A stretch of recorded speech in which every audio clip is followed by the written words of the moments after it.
हमसे ये सोच कर कोई वादा करो। अब मैं सड़कों पे भी सोया हूँ, मैं ऐसी जगह पे भी सोया हूँ कि जहाँ पे आप गुमान भी नहीं कर सकते। ये एक वादे पे उम्रें गुजर जाएंगी। बंदी की वजह से मैंने स्टार्ट किया था गाना गाना। ये है दुनिया यहाँ कितने अहले वफा। पैसे नहीं थे तो बाल बढ़ते गए बढ़ते गए बढ़ते गए, बेवफा हो गए देखते देखते। जब मुझे इतनी शदीद भूख लगती थी कि अब सिक्के रूम में से इकट्ठे करके एक रोटी आ गई, साथ ऊपर अचार डलवा लिया तो वो मैं खाता था। क्लास फेलो लड़की की बेवफाई ने लड़के को सिंगर बना दिया। लड़के की ऐसी दर्द भरी आवाज जिसे सुनकर हर कोई दाद देने पे मजबूर हो जाए। आज आपकी मुलाकात एक ऐसे नौजवान सिंगर से कराने जा रहे हैं जिसे सिंगर बनने के शौक की वजह से फैमिली वालों ने निकम्मा समझकर घर से निकाल दिया।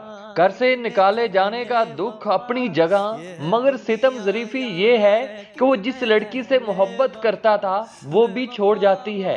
गम से दिल बर्दाश्ता होकर लड़का दिहाड़ी से लाहौर आ जाता है। पैसे ना होने की वजह से कई रोज फुटपाथ पे गुजारा करता है और कई रोज भूखा रहता है, लेकिन आज लाखों कमा रहा है। इनकी क्या है कहानी, जानते हैं इन्हीं की जुबानी। सोचता हूँ कि वो कितने मासूम थे, क्या से क्या हो गए देखते देखते। अस्सलाम वालेकुम। वालेकुम सलाम। जुनेद साहब कैसे हैं आप? अल्हम्दुलिल्लाह, आपकी दुआएं शकील भाई। अच्छा जुनेद साहब, आप सोशल मीडिया पे छाए हुए हैं और आप माशाल्लाह बड़ा अच्छा गाते हैं। हाँ, बस ये आवाम का प्यार है कि उन्होंने इतना प्यार दिया है कि हम भी इस काबिल हुए हैं कि हम सोशल मीडिया पे से हैं। बिकॉज हम तो एक क्रिएटर हैं, हम एक आर्टिस्ट हैं और ये हमारा काम है म्यूज़िक क्रिएट करना, म्यूज़िक गाना, म्यूज़िक प्ले करना। और अभी इंशाल्लाह मेरा फरवरी में एक अपना जो भी जुनेद भाई, आपका ताल्लुक किस इलाके से है? मेरा जो ताल्लुक है वो विहाड़ी ज़िला विहाड़ी से है। बेसिकली पंजाब का ही एक ये ज़िला है और मतलब कि कह नहीं सकते कि इतना बैकवर्ड इलाका है, लेकिन इतना भी नहीं है। मतलब वहाँ पे अच्छे स्कूल वगैरह है, लेकिन हाँ म्यूज़िक के रिलेटेड मैं उसे बैकवर्ड ही कहूँगा। मतलब एक विहाड़ी से मेरा ताल्लुक है। सिंगिंग का शौक आप में कैसे पैदा हुआ? आई गेस आपको था ना कि पहला जब ब्रेकअप होता है तो उसके बाद फिर इंसान, कुछ लोग नशे करने लग जाते हैं, कुछ लोग कुछ करते हैं, तो मुझे जनाब म्यूज़िक का नशा पड़ गया।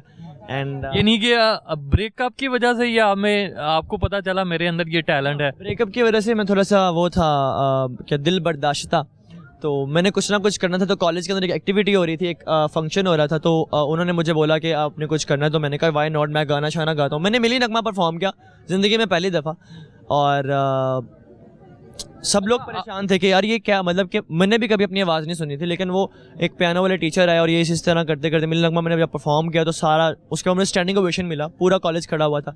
एंड अब मैं भी सरप्राइज था कि ये क्या हो रहा है, कैसे हो रहा है। लेकिन उसके बाद फिर मुझे पता चला कि मुझ में कुछ टैलेंट है और मुझे उसको एक्सप्लोर अच्छा, आप शक्ल से ही बड़े ना आर्टिस्ट लगते हैं। आपके बालों का स्टाइल, ड्रेसिंग, कैसे आपने आपको इस तरीके मेंटेन रखा हुआ है? ओके, बालों की भी एक अलग स्टोरी है। बेसिकली लोगों को लगता है कि मैंने कोई स्टाइल बनवाया हुआ या मैंने इन पे कोई खर्चा कराया। बेसिकली मेरे कर्ल तो मेरा बचपन से ही था और जब मैं लाहौर आया तो मेरे पास बाल कटवाने के भी पैसे नहीं थे।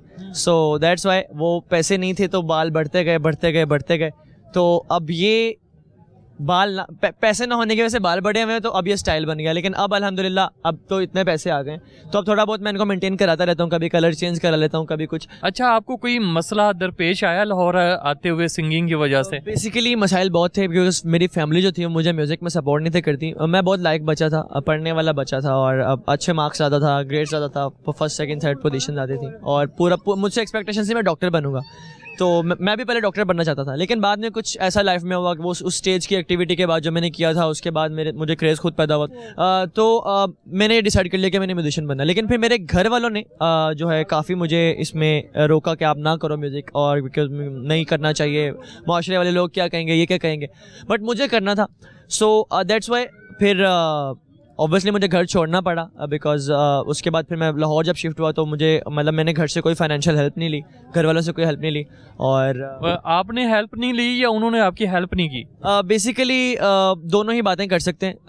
उन्होंने भी नहीं की, मैंने भी नहीं ली, क्योंकि मैं ऑब्वियसली घर छोड़ के आया था। वो नाराज़ थे मेरे से कि भाई ये किस तरफ निकल रहा है, ये क्या कर रहा है, क्यों कर रहा है, कैसे कर रहा है। आप एक नए शहर में आए थे तो आप कैसे गुजारा करते थे? अनारकली का नाम मैंने अपनी बुक में पढ़ा था उर्दू के। आपको पता है अनारकली का एक लेसन होता था, तो अनारकली आया तो मैंने कहा यार चलो यहाँ ही चलते हैं। तो वहाँ से नीचे उतरा स्टेशन, वो मेट्रो वाला, वहाँ से आके गया तो एक हॉस्टल नज़र आया, तौहीद हॉस्टल था, रूम नंबर 12 तो वहाँ पे जाके मेरे पास जो कुछ पैसे थे मैंने उसको दिया। मैंने कहा मैं बाकी आपको कुछ दिन तक देता हूँ।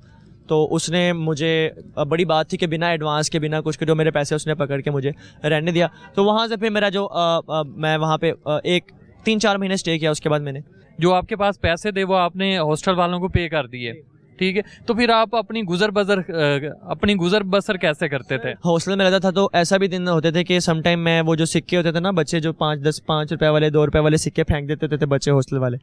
तो मैं, जब मुझे इतनी शदीद भूख लगती थी कि अब कहीं से भी कुछ नहीं मिला, तो वो मैं सिक्के रूम में से इकट्ठे करके, कोई 10, 15, 20 रुपए होते थे, तो मैं उनकी कोई एक रोटी आ गई, साथ ऊपर अचार डलवा लिया, तो वो मैं खाता था। अब तो आप सोशल मीडिया पे बड़े वायरल हैं, आपका अपना भी चैनल है, तो अभी आप कितना कमा लेते हैं? सर अभी का जो है, अभी अल्हम्दुलिल्लाह अल्लाह का शुक्र है कि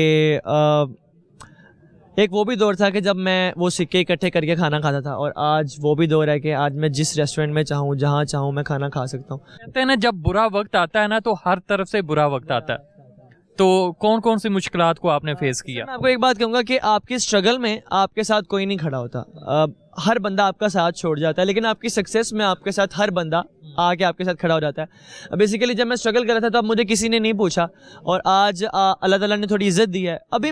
अभी मेरी जो सोच है वो बहुत बड़ी है। मैं लोग इसको दावा समझें, जो भी समझें, बट अभी वो मेरा एक प्रोसेस चल रहा है। लेकिन अभी से ही वो लोग के जो अब मुझे, जिन्होंने ये कह दिया था कि हमारा बंदा ही नहीं है, आज वो भी मुझे कॉल करके पूछते हैं कैसे हो, ठीक हो, ये है वो है।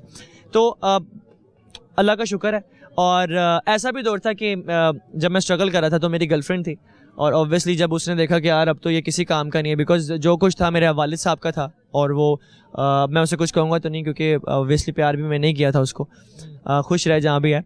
तो उसने कहा जब अब तो ये कंगाल हो गया और अब ये इसका फ्यूचर तबाह हो जाएगा, ये अब फ़कीर ही बनेगा, क्योंकि अभी निकल गया है, जलील होगा। यानी कि घर वालों ने भी इसको निकाल दिया? घर वालों ने भी निकाल दिया। उन दिनों पढ़ाई भी छूट गई, जब पैसे नहीं थे तो ऑब्वियसली पढ़ना क्या था।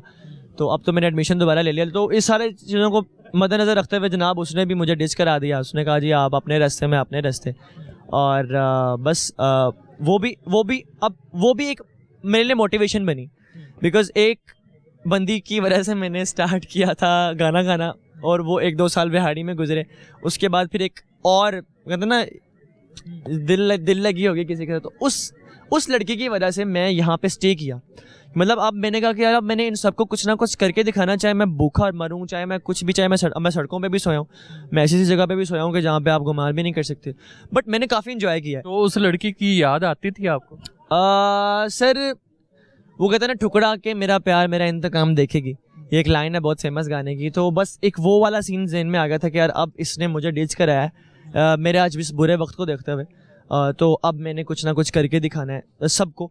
आजकल की लड़कियां देखती हैं कि जिस लड़के के पास कोई गाड़ी नहीं, कुछ भी नहीं है, वो हाल देखती हैं। वो ये नहीं, क्यों नहीं देखती कि यार इस बंदे की सोच कितनी अच्छी है, ये आगे कितना जाने वाला है। उन लड़कियों को कोई मैसेज देना चाहे? देखिए, पैसा वो चीज़ है कि मैं वो बंदा था जिसके पास 1 रुपया नहीं था, आज अल्हम्दुलिल्लाह मेरे पास बहुत सारा पैसा है। तो अभी 2 साल में हुआ, ये कुछ ज़्यादा टाइम नहीं लगा। तो आप अपनी मेहनत करते हैं तो पैसा आपके पीछे आ ही आ जाता है, ठीक है। तो पैसा बहुत अजीब सी चीज़ है, बट पैसे के पीछे प्लीज़ अपने अपनों को मत छोड़ें, और जिन्होंने छोड़ा फिर उन्होंने पा लिया दैट्स इट। अच्छा, अभी यहाँ क्या सुनाना चाह रहे हैं हमें? सर मैं बेसिकली आपको गाना सुनाता हूँ अपना फेवरेट, एंड चले सुनाएं। पाकिस्तानी सिंगर हैं इसरार शाह साहब, उनका गाना। ये रिश्ते नाते दूर हो गए, फैन बन गए लाखों, दुनिया मेरे पीछे पर मैं इश्क के पीछे भागूं। इश्क ही तकिया, इश्क पलंग है, इश्क है मेरा बिस्तर, इश्क ही ओढ़ूं, इश्क ही पहनूं, इश्क है मेरी चादर। अक्लों वाले मारे ताने, ये तो दीवाना है। अच्छा जुनेद साहब, ये बहुत ज़बरदस्त आपकी आवाज़ है और आपने बड़े अच्छे से परफॉर्म भी किया है। अपनी महबूबा के नाम कोई गाना सुनाना चाहें, जिनसे आपको इश्क हुआ था, जिनकी वजह से आज आप सिंगर हैं? उनके नाम कोई सॉन्ग होना चाहिए। सो उनको मैं डेडिकेट करना चाहूँगा। हमसे ये सोच कर कोई वादा करो, हमसे ये सोच कर कोई वादा करो, एक वादे पे उम्रें गुजर गुजर जाएंगे, ये एक वादे पे उम्रें गुजर जाएंगी। ये है दुनिया यहाँ कितने अहले वफा, ये है दुनिया यहाँ रे कितने अहले वफा, बेवफा हो गए देखते देखते। सोचता हूँ कि वो कितने मासूम थे, क्या से क्या हो गए देखते देखते। Thank you. बहुत ज़बरदस्त छा गए हैं आप, बहुत ही प्यारी आपकी आवाज़ है और अल्लाह पाक आपको कामयाबी अता फरमाए और आप ऐसे ही तरक्की की मनाजिल तय करते रहें।